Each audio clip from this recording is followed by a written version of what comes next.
دا د سر ښځه ده ورکه چې دا تولو نو دا خو د غیرت کار نه دی کړی، دا خو ډېر د بې غیرتوب کار وکړو. خوله خو مې پرې ډېره بدې ښکاري خو ویې مې خو بس څه نشم ویلي. بې غیرتوب کار یې ډېر غټ بې غیرتوب یې کړی دی چې بتل یې اغسته نه بیا به د هلکانو نه اغستی و. ګرانو کتونکو الب خان شیرپوی یم، کیمرامین را سره یاسر خان دی. په نن ورځ کې دا زمونږ دویم پروګرام دی او دواړه داسې عجیبه پروګرامونه دي چې یو الزام لګوي چې زوی راغی او مور یې ویشتله او بیا هغه رونه کور سوځوي. دویم داسې یو دشمني ده چې دشمندار لګي شوي دي او زنانه یې ویشتله، زنانه نه یې بدل اغسته. په دغه کور کې موږ ډېر اچانک رالو، د دې کور کرایي ورکوي، اووه روپۍ کرایي ورکوي او یو دغه پلار او دغه لور دا په دې کور کې ژوند کوي. د دې سړي زامن چې کوم دی په جیل کې دي او دغه مور خپلو بچو سره ملاوې ده. واپس چې راتلل نو هغه باتور خلک ورته لار کې ناست دي چې موږ به بدل اخلو، ښځه یې ویشتله. لکه زموږ په پښتو معاشره کې د دې خبرې جواز به څه پیدا کوو. لکه یو سړی دی که نه، دشمني دلته خلکه پالي، شل او 13 مړي پکې وشو، بدل اخلي، روغ وشي د قرآن د پاسه بیا خپلې بدل اخلي. داسې موږ لیدلي دي. خو لکه دې کې زه خیران دی یم چې یو سړی راځي او الزام پې دا دی چې د دې زنانه بچي چې کوم په جیل کې دي دوی زمونږ رور ویشته دي، زمونږ کس یې ویشته دي، د هغې نه بدل اخیستو دپاره دغه ښځه یې ویشتله. دا یو ډېر عجیبه شانتې قصه ده. په لومړي ځل به یې تاسو وری مشره نوم دې څه دی؟ حمید خان. حمید خان. او جی او زئی د کوم ځای؟ جی هغه خاص د غریب آباد یو. غریب آباد. او جی خاص. دا کور ستاسو د کرایه دی؟ دا د کرایه دی جی. څو کرایي ورکوئ؟ جی 9 روپۍ میاشت ورکوو. څو زامن دي؟ جی 3 زامن دي، 2 ګیر شوي دي، یو ورکوټی دی. او لوریانې دي څو؟ لوریانې مې جی 2 میرانه دي او دا که نه د 2 میرانه کېږي او دا 2 خپلې د دې مور نه دي. نو کوروالا هم د 2 دي؟ هغه مړه شوي دي جی، هغه د هغوی مور هم مړه شوې ده. د هغوی مور. او دویمه چې کومه وه؟ دویمه کومه وه نو هغې نه 3 زامن او 2 لوریانې دي. په هغه 3 زامنو کې چې کوم دی نو 2 په جیل کې؟ 2 جیل کې دي جی. دا ولې په جیل کې دي؟ دا دوی هغوی پې دعوه کړې ده او د دغې وجې که نه وي زمونږ زوی ویشتې دی پلان کې او ډینګرې ښه د هغوی هم زوی ویشتی دي جی. په دغه ورځ باندې په 9:02 باندې دې مردان په جیل کې و، زما نه زوی په جیل کې و. په هغه ورځ باندې یاره ماسخوتن ماښام به راخلاصېدو او دغه واقعیات په دغه وخت شوي دي او نو زما زوی پکې ګیر کړی دی. دغه دې خبره مې بچي څنګه جیلونو ته ځي راځي؟ څه چل دی؟ جی بس دغه نشه کې د ملګرو سره ووه، په نشه کې دغه ته روانکاري دي. یاره روانکاري نه دي خو او په نشو که نه دی مطلب دی چې ته چرس کې او پلان کې او ډینګرې کې آیس نشه به کوله یا چرس یا آیس مې نو خو دغه د چرسو دغې کې نو هغې کې ګیر شو او کې ګیر شو. په دغه ورځ باندې چرس یې ورسره ګیر کړو؟ نه هېڅ هم نه دي ګیر کړي، نیولي ورسره هېڅ هم نه دي جي. په دغه ورځ څدرې خایي کېږي او په دغه ورځ دا مړ وشو؟ او جي دا مړ شو. او جي ښه بیا د ستا د ښځه کورواله؟ او جي دا چې کومه ده دا د بچو له تلې وه ملاقات له، تقریبا چې ملاقات له تلې وه دا مور او لور دواړه چې دوی د چینچۍ نه راکوشو نو دشمنان ورته په لار کې ولاړو او هغې وویشته، خو دې چې ولیدل نو دا ترې وتښتېده. تاسو دې کور کې 2 کسه؟ او جي دا 3 کسان، 2 لوریانې مې دي، یو داره یو بلې لور مې ده. ښه څه وې په دې موقع ته دغه ټیم کې چېرته وې؟ جی زه دغه ټیم کې بس ما هغه چینچۍ والا له پیسې ورکولې او بس چې ما وکتل برډزې شو، ما په شا وکتل چې څوک دی، 3 کسان راته ولاړ، ما خو منډه کړې، زما مور وه، ما خو مور ته نه شو کتې، په موږ یې ډزې شروع کړو، ما دې مړه کړه، مور ته مې نه شو کتې، زما مور په هغه ځای را پرېوته. کسان ته پېژندلي وو؟ حاجي پېژندلي مې وو، یو بشیر دی، بل اسد دی او بل قدیم دی. ولې ویشته ستا مور؟ دی په دې باندې بدل اغسته چې دا پکې د کور مشره ده او دا د سر ښځه ده ورکه چې دا تولو نو دا خو د غیرت کار نه دی کړی، دا خو ډېر د بې غیرتوب کار وکړو. خوله خو مې پرې ډېره بدې ښکاري خو ویې مې خو بس څه نشم ویلي.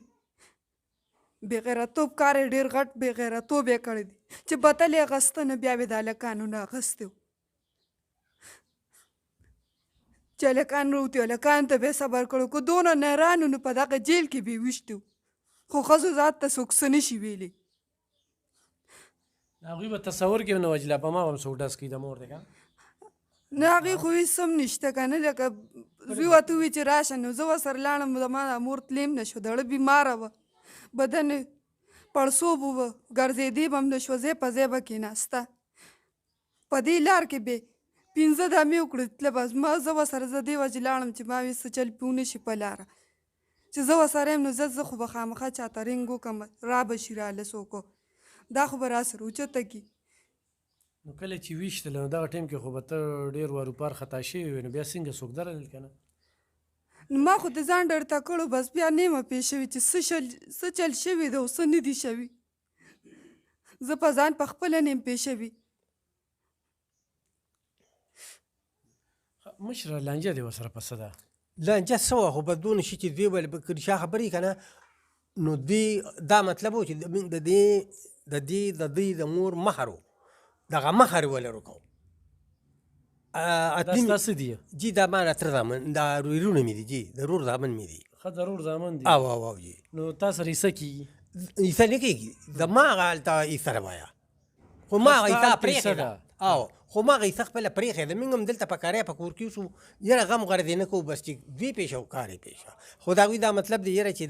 د دې دا مخر دی چې دا بیخي دا ختمه کوه مخر به ستا په خیال د دوی دا زوی به چا ویشتي یاره دا زه نه شم ویلی خو دا داسې ویلی شي که نه چې یاره دوی به خر له نه تو دا پلار ورته څه دغه وتو که نه نو څه ډزې ډوزې هسې خطا یې کولې خو دی پې دې لګېدلې دی وایه نو دغه ټایم کې خو ستا یو زوی د جیل نه نو بل زوی خو دې بهر وکړه او یو په دغه کې و پېښور کې به پی و دوکان یې دی خپل دوکان یې کو او دوی دا ووایي چې یاره دا دواړه راغلي وو او دا وویشتو پلان کې او ډینګ دی که نه او دوی که نه دا ستا د وروڼو نه دی وجلي نه جدي نه دي وجلي دوی یو په دغه ځای نه راوتو او بل د پېښور کې په دوکان باندې خپل دوکان یې چلو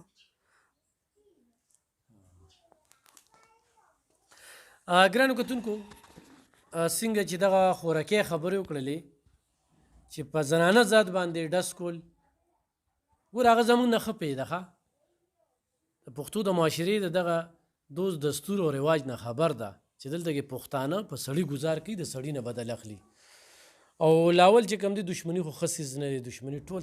تاوان دی په کوم ځای کې چې داسې شخړې وي مشرانو له رامنځته کېدل پکار دي چې دا خبرې چې کوم دی نو د خل په لابوزي او روغې پکې وکړي خو بیا خو هم نکاح مهر چې کوم دی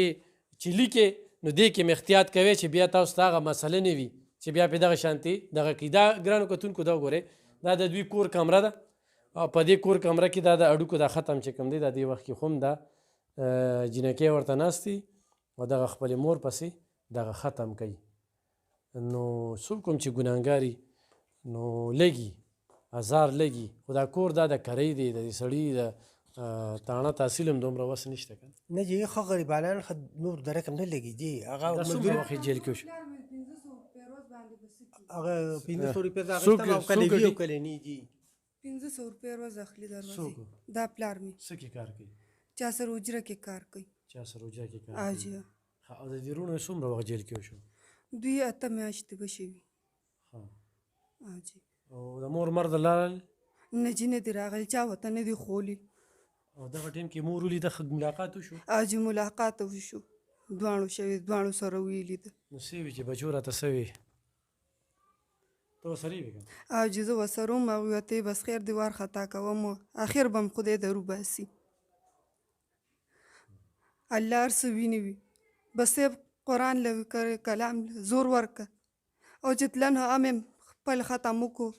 قرآن یې یو ځای خلاص کړو په دویم ځل یې 2 سپارې پکې وي تفسیر یې ښه ختم کړو سبقونه یې ورپسې وي چې الله په خیر خوشحالو سره رابار کړي مشه ستا موبایل نمبر څه دی جی نمبر پاتې نه خو تو ګرځې نمبر دی ضرور نمبر مې 0318 1948 818 صحیح ګرانو کتونکو خو څوک ورسره مدد کوي تعاون ورسره کوي دې سړي سره یو ماشوم بچی دی که نه کور یو ماشوم بچی دی او دوه پیغلې لوریانې په دې کور کې دي او ضرورتمند هم دي او د ګټې وټې سړي چې کوم دي هغه په جیل کې دي په دې سپینه ګیره باندې دي 1500 روپۍ ورځ کله وګټي او کله ونه ګټي نو دغه دیاړي کوي نو دې وخت کې د مدد خو هم ضرورتمند دي او د انصاف خو هم غوښتن لري او دې کې صحیح تفتیش پکار دی چې صحیح تفتیش پکې وشي نو چې هغه قتل چا کړی د هغې هم پته ولګي او دا قتل خو واضحه دی چې لور د وړاندې دغه کسان راځي او ولي نو پکار ده چې د دې خو هم دوی ته انصاف میلو شي او دې باوجود چې کوم دی دوی له دړاکې ورکړی کېږي دمکې ورکړی کېږي بهرحال په شهر ناپرسان کې ژوند کو قانون د جولاګي د جال دی غټ تنوزي وړوکې پکې ګیرېږي د کمزورو خلکو خو څه حیثیت نشته دی نو زما به دې ادارو ته خوا پولیس وي او خوا وکیلان وي خو هغه ججان وي نو چې په انصاف مبني فیصلې شروع شوې نو مجال شته خو څوک قتل وکړي یا څوک ظلم وکړي څوک زیاتي وکړي خو بس پته ده چې وزم به پیسې راسري وي مرګونه وکړه د دې اف آی آر نه به داسې بوق ووځي نو انصاف شته دی نه کې چا هم داسې ظلمونه بیا نه کول الله دې دوی په حال باندې رحم